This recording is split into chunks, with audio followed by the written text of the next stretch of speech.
Hello మిత్రులారా, ఎలా ఉన్నారు? మీరు ఎప్పుడైనా ఊహించని సమస్యలో చిక్కుకొని లాభం పొందిన సందర్భాలు ఉన్నాయా? మీరైతే అలాంటి సందర్భంలో ఏం చేస్తారు? ఒక సాధారణ అడవి ప్రయాణం మీ జీవితాన్ని మార్చే విధంగా అయితే మీరు ఎలా ఫీల్ అవుతారో కామెంట్ చేయండి.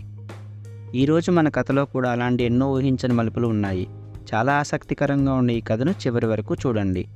రత్నాపురం అనే గ్రామంలో రుద్రయ్య, ముత్యాలమ్మ దంపతులు ఉండేవారు. ఒకరోజు ముత్యాలమ్మ రుద్రయ్యను అడవికి వెళ్ళి కొన్ని విస్తరణలు తీసుకురమ్మని అడిగింది. అందుకు రుద్రయ్య సరే అని అడవికి ప్రయాణమయ్యాడు. ఆ ప్రయాణమే అతని జీవితాన్ని మార్చేస్తుందని ఊహించలేదు. అలా అడవిలో వెళ్తూ ఉన్న రుద్రయ్యకు తన వెనుక ఏదో పరుగుల శబ్దం వినిపించింది. వెనుకకు తిరిగి చూడగా ఒక మనిషిని తరుముతూ రత్నపురం రాజసైనికులు వస్తున్నారు. అది చూసి రుద్రయ్యకు చాలా భయం వేసింది. తాను కూడా వేగంగా అడ్డదిడ్డంగా పరిగెత్తాడు. ఆ కంగారులో రుద్రయ్య కాళ్లకు పారిపోతూ ఉన్న గజ దొంగ అడ్డం వచ్చి ఇద్దరూ క్రింద పడిపోయారు. భటులు దొంగను బంధించి రుద్రయ్యను కూడా తమతో పాటు రాజుగారి దగ్గరకు తీసుకువెళ్లారు. జరిగిందంతా విని రాజుగారు దొంగ పట్టుబడటానికి రుద్రయ్యే కారణం అనుకొని అతనికి ఉద్యోగం ఇచ్చి సత్కరించారు. అనుకోకుండా రాజుగారి దగ్గర ఉద్యోగం రావడంతో రుద్రయ్య అయోమయంలో ఉన్నాడు. ఇంతలో రాజుగారికి పశువుల మందతో పాటు గొర్రెల మందలు కూడా చాలా ఉన్నాయి. ఒక పులి రోజు రాత్రి వేళల్లో గొర్రెల మందలో చేరి వాటిని తింటూ ఉండేది. రాజుగారు పులి బెడదను తప్పించే పనిని రుద్రయ్యకు అప్పగించారు. రుద్రయ్యకు పులి అనగానే భయం వేసింది. కానీ తన ఉద్యోగం పోతుందేమోనని సరే అన్నాడు. ఒకరోజు చీకటి పడ్డాక గొర్రెల మంద ఉన్న చోటికి వెళ్ళి అక్కడ ఉన్న భటులందరి ముందు పులిని పట్టేస్తా, అది పులి అయితే దాన్ని తలదన్నే గిలిని నేను అని గంభీరంగా పలికాడు.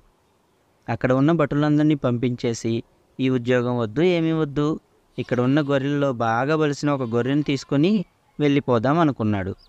అప్పటికే గొర్రెల మందలో ఉన్న పులి రుద్రయ్య అరిచిన ఆ మాటలకు భయపడింది. గిలి అంటే తనకన్నా పెద్ద జంతువు అనుకొని దాని నుండి తప్పించుకోవాలని కళ్ళు మూసుకొని కదలకుండా పడుకుంది. చీకటిలో బలమైన గొర్రె కోసం వెతుకుతూ ఉన్న రుద్రయ్య గొర్రె అనుకొని పులిని తాడుకు కట్టి తన భుజాన వేసుకుని ఇంటికి వెళ్ళసాగాడు. పులి కూడా ఇది గిలి అనుకొని కదలకుండా ఉండిపోయింది. రుద్రయ్య ఇంటికి వెళ్ళి పులిని గుంజకు కట్టేశాడు. భార్యను పిలిచి దీపం తీసుకురా, గొర్రె ఎంత బలంగా ఉందో చూద్దామన్నాడు. ముత్యాలమ్మ దీపం తెచ్చింది. దీపం వెలుగులో పులిని చూడగానే భయంతో పెద్దగా అరిచింది. ఇద్దరూ ఒక్కసారిగా బయటకు పరుగుపెట్టారు. పులి కూడా వారిని చూసి గట్టిగా గాండ్రించింది. కానీ కట్టేసి ఉండటంతో ఏమీ చేయలేకపోయింది. రుద్రయ్యకు మళ్ళీ అదృష్టం కలిసి వచ్చింది. పులిని పట్టుకున్నందుకు రాజుగారు ఈసారి సైన్యంలో అధికారిగా నియమించారు. ఇలా ఉండగా రత్నపురంలో కొబ్బరి తోటల్లో ఒక ఎలుగుబంటి కొబ్బరి చెట్లు ఎక్కి రోజు కాయలు కోసి పాడు చేస్తూ ఉండేది. రాజుగారి ఆజ్ఞ మేరకు రుద్రయ్య ఎలుగుబంటిని పట్టవలసి వచ్చింది. ఆ రాత్రి సోలం దీపం తీసుకొని కొబ్బరి తోటకు వెళ్ళాడు. దారిలో దీపం ఆగిపోయింది.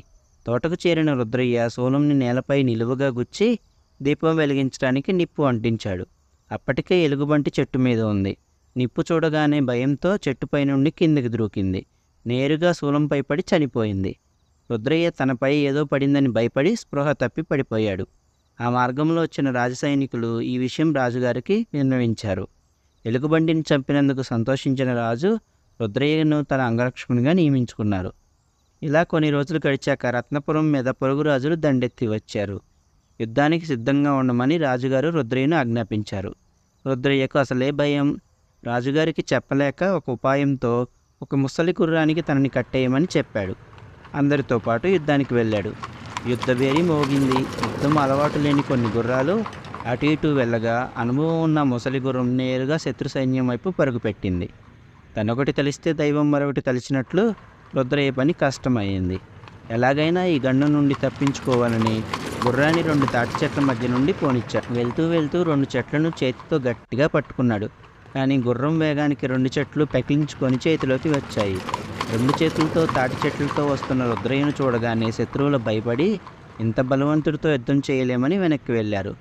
రత్నపురం రాజుగారు యుద్ధంలో గెలిచారు. చూశారుగా మిత్రులారా, సాధారణంగా ప్రతిదానికి భయపడే రుద్రయ్య ఒక యుద్ధ వీరునిగా ఎలా మారాడో.